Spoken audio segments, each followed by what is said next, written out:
Hey everyone, welcome to this lecture. In this lecture, we're going to be talking about the biomechanics of the human upper extremity. So, we're really just looking at the upper extremity and the bones and the muscles that are going to go through that. And we'll be kind of looking at what muscles cause what actions biomechanically. So, really looking at the arms down. We'll talk about our shoulders as well. And so, we'll just kind of go ahead and get started. So, with that being said, um, so here you can stop this and you can kind of talk about, pause the video, kind of think about, talk about what stands out to you, what you want to learn more so far with this course. You've got your learning objectives, of course. And so where we're going to start is kind of a top down approach with the arms. And so we'll start with talking about the shoulder. So the shoulder is definitely a complex joint. It has multiple facets to it, and most people don't think about when it comes to our shoulders that we do have to look at our clavicle. Our clavicle is part of our shoulder. It does help with some of the movement and anchoring points for those muscles. And so we have our sternoclavicle joint, which is a modified ball and socket.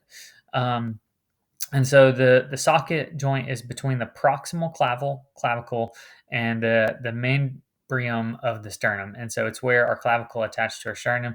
So it's modified because it is kind of a ball and socket, but it doesn't have the same range of motion as a traditional ball and socket joint. So additionally, we have to look at the fact that our clavicle is also connected to um, our clavicle is also connected to our scapula. And so our scapula is kind of what you think of as your shoulder blade. And this is going to be kind of crucial with our shoulder joint as well. And so you have the acromial clavicle joint that is connected and the coroclavicle joint. And so these are different joints that are connected to the scapula in two different areas, and so you can kind of see those highlighted in this photo above. And so what we're showing is that the clavicle could move a lot, but it's actually got a lot of joints where it's connected to another bone. And so that makes it where we don't have as much movement in our clavicle, but it does still allow for some of the movement in our shoulder. If it didn't give, we would have less of a range of motion. So to continue, we kind of move into our actual shoulder, and so our shoulder is what we call typically the glenohumeral joint, which is a ball and socket joint, uh, and so this joint is the main joint of the shoulder. It is where our humerus connects into our scapula, and so this is your traditional ball and socket joint. So what we can see is that with this, we do have muscles that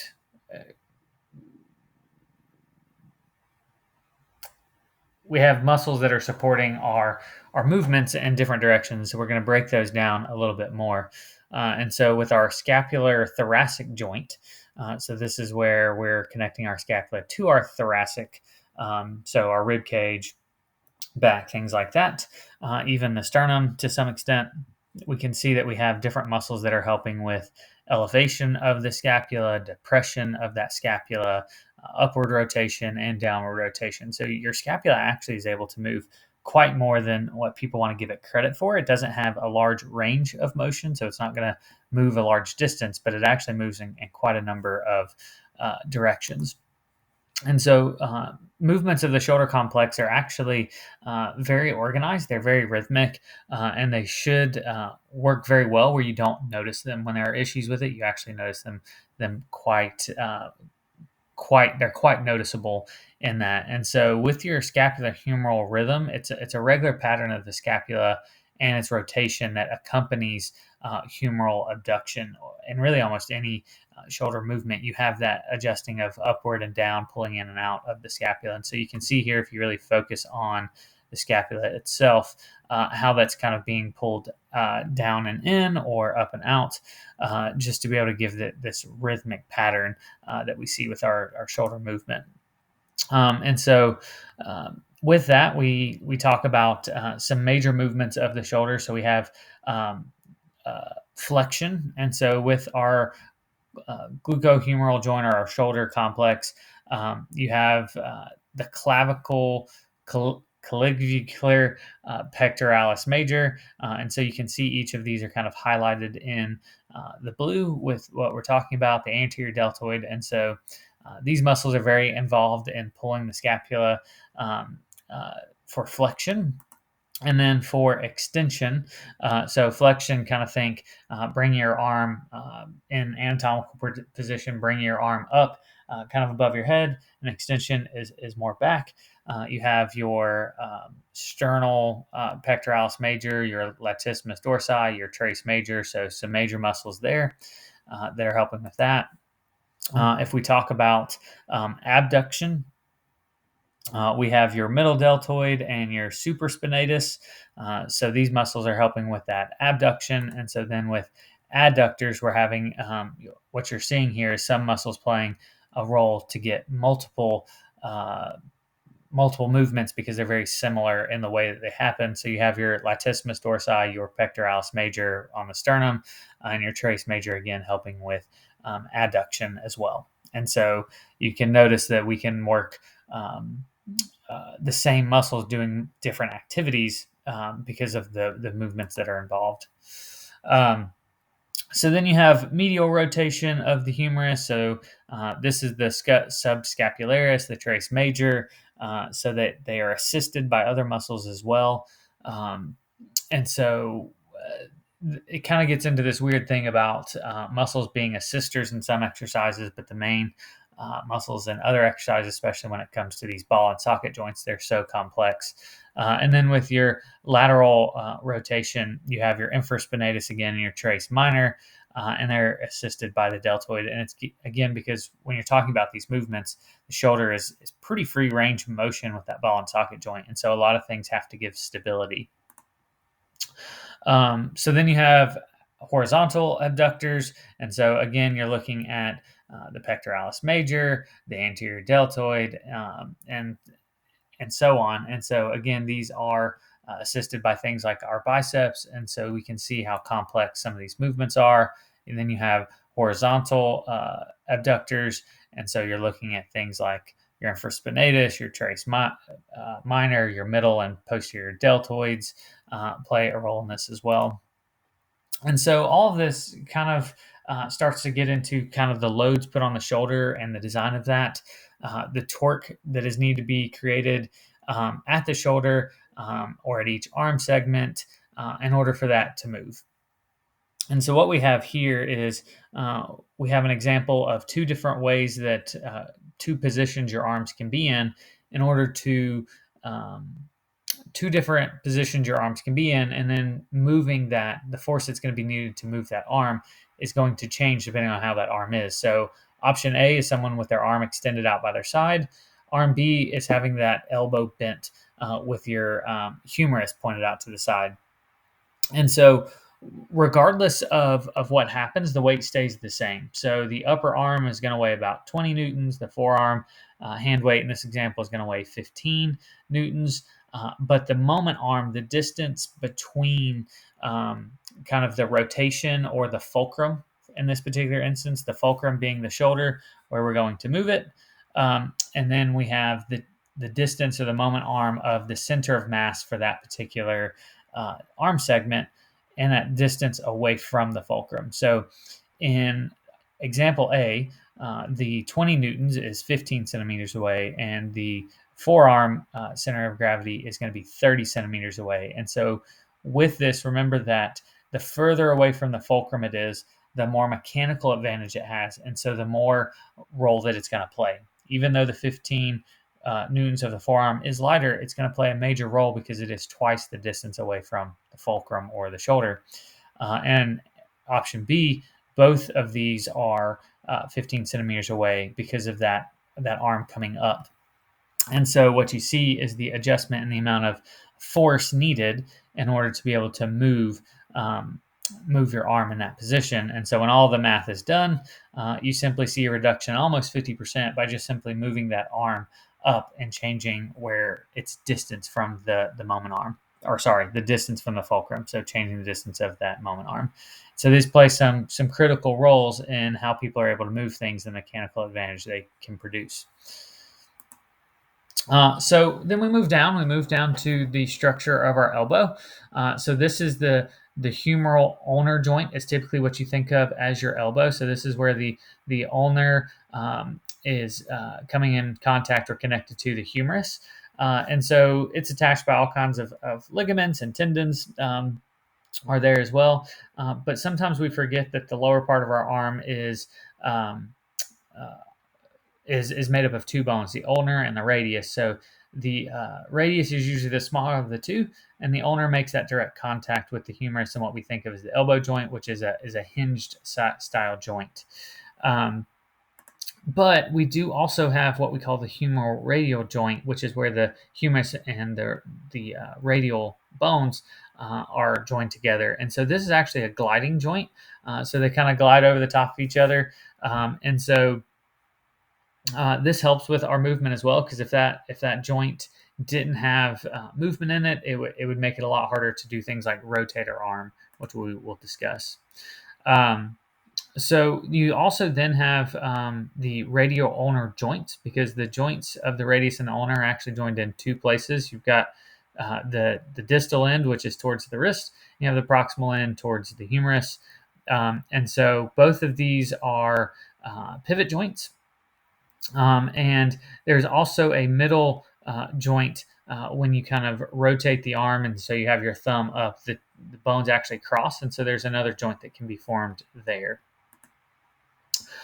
So when we talk about elbow movement, remember that for movement to occur, the muscles usually are more proximal to the center of the body in order to cause that movement of the joint. So at the elbow, what we're really trying to move is the forearm, and so the muscles from that are going to usually be connected, more attached to the humerus.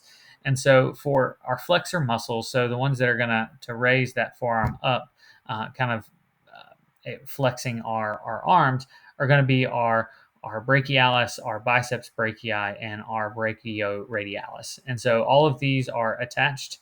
A lot of the muscle body actually is in the biceps region, the front of the humerus, but we do have some with the brachioradialis that actually move more into the forearm. And so all these muscles are involved in elbow flexion.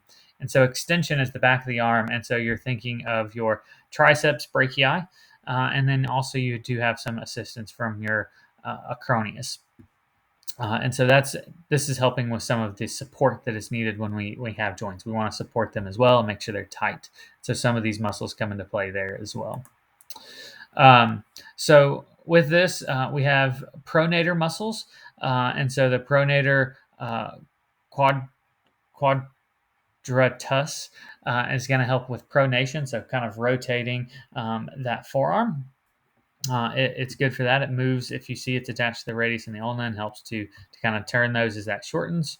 And in addition to that, we do have the structure of our wrist, which are our wrist is associated with our forearms, but then not at the same time. Like it has a lot to do with the hand.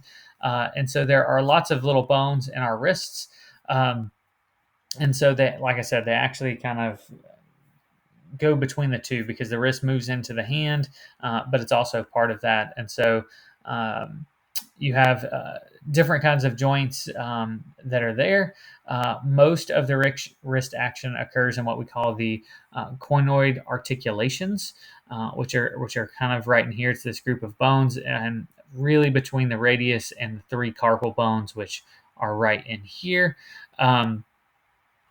And so that's kind of what you're looking at as the major kind of radial carpal joints that we have, are these three bones right here and what's there. And most of the wrist action occurs with those three joints, and we get some here as well. So think about, what is the function of the retinicular at the wrist. And so these are the fibrous bands in the fascia that form protective passageways, which the tendons, nerves, blood vessels move through. So we do have to If we go back one, you can see there's not a lot of necessarily room here in these wrists, and so we do have to have areas where blood vessels and everything else can pass and not be damaged with movement. So we do want to take a step back and talk about some of the loads on the elbow.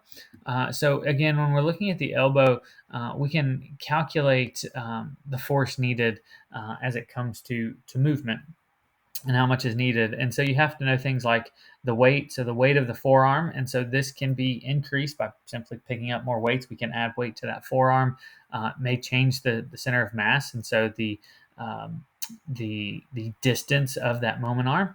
But then you also have your force of your muscles being applied, and that distance from the fulcrum. So your moment arm there. And so if you notice, we're kind of at a disadvantage with our muscles because the fulcrum is here. The force is actually closer to the fulcrum than the resistance is, and so our muscles actually have to produce quite a bit of force in order to overcome this because they have this mechanical distance advantage from the weight. And so if you kind of take the numbers given here and we work through those, what we're trying to do is find the force needed by our muscles. So muscle force, our distance of our muscles, let's say is 5 centimeters from the fulcrum. The weight of our arm is 15 newtons, and the distance from the fulcrum for that weight is 15 centimeters. So when you kind of look at the math and start to kind of multiply 15 by 15, and to get to the other side, we're dividing. And so what eventually we get is, if you do the math, 45 newtons. And so what that's showing you is just in moving your arm itself, 45 newtons is a good bit of force. We're actually having to sustain large loads during daily activities, especially when we start putting things in our hands because of that mechanical advantage of the weight. But we don't want our muscles to be attached way out here because it would limit our range of motion in the future. So movements of the wrist, flexor muscles of the wrist are carpal radialis, our carpi ulnaris, piriformis longus, and so you can see these different muscles and how they're attached, and think about how these being attached are going to affect some other things. So one thing to note is some of these muscles don't have as much role depending on how the hand is. So with your digitorum profundus, it's great, but only really when the fingers are extended. So if you notice here, they're kind of attached through the tops of the fingers, and so if our hands are kind of clenched and we're holding on to something, that muscle doesn't have as much into our flexing capability for the wrist, and so that's important to note. Depending on how we can affect that strength just based on how our hand is as well. So then you've got your extensor muscles, and so these include things like your carpal radialis and other things like that. And so, what are the carpometacarpal joints? Okay, so these are the joints between the carpal bones and the wrist, and the metacarpal bones on the hand. And so, if you hear someone talking about having, um, you know, kind of having issues with their wrist, you hear those different things. That is usually the area they're talking about. For the life of me, the name has passed on what that is actually called. Carpal tunnel syndrome. Thank you. I finally figured it out. So if you hear someone having carpal tunnel syndrome, this is what it's really involving. And so part of the carpal metacarpal joints that we have are also kind of where our fingers and thumb kind of connect to our wrist, which is what this is talking about. And so the thumb is what's considered a saddle joint, and then your four fingers are all gliding joints where they connect to the wrist. Now, they do change once we get more towards the actual distal ends of them, but kind of more in the palm of your hand where those are joined, those are the types of joints that we have. So your intermetacarpal joints, these are irregular joints between the metacarpals that share joint capsules with carpal metacarpal joints. So we have joint capsules, so that it really is hard to differentiate some of these joints outside of x-rays and kind of looking at cadavers because they share these joint capsules and other things. And so you can start to see here these areas that we're talking about. Okay, how there are lots of little little bones all connected here, and we have different kind of joint capsules that may be with them, and your saddle joints and your glide joints. And then we eventually get to your more metacarphalangeal joints, which is kind of the knuckles. When you think about your knuckles when you make a fist, that's the joints we're talking about right here, and these are definitely hinge joints. And so as we continue to move on, you get your interphalange joints. So these are more like those smaller knuckles that you see where your fingers bend. You've got 3 of them on each of your 4 fingers, and you've got 1 in the thumb. And so what you have here is, again, they're all hinge joints, and so they allow for that movement and grasping. So when it comes to movements in the hands, the motions that are prevented by these joints that we've been talking about are varied, and we actually have more in our thumb because of its design than our fingers. So our fingers are really just hinge joints for the most part. So we get flexion and extension, but also because we have that glide joint, we also get some abduction and adduction. So being able to bring our fingers together. Um, our thumb is really great because it adds all kinds of different movements. It's got abduction, actually hyperabduction, flexion, extension, hyperflexion, and then opposition as well. So what muscles are responsible for the motion in our hands? There are 9 extrinsic muscles with attachments both proximal and distal to the wrist. So kind of in the forearm and into the wrist. And then there are 10 intrinsic muscles within, kind of thinking about like right there as inside of your hand, like really in the palm of your hand, that have attachments both distal to the wrist as well. And so that covers this particular lecture. If you have any questions, let me know. But hopefully you guys see a little bit more to this. And so it's good to understand the structure and where these muscles are and the joint types. You can dig a little bit further because then it goes into the biomechanics on how things move, and you can kind of look at those a little bit more.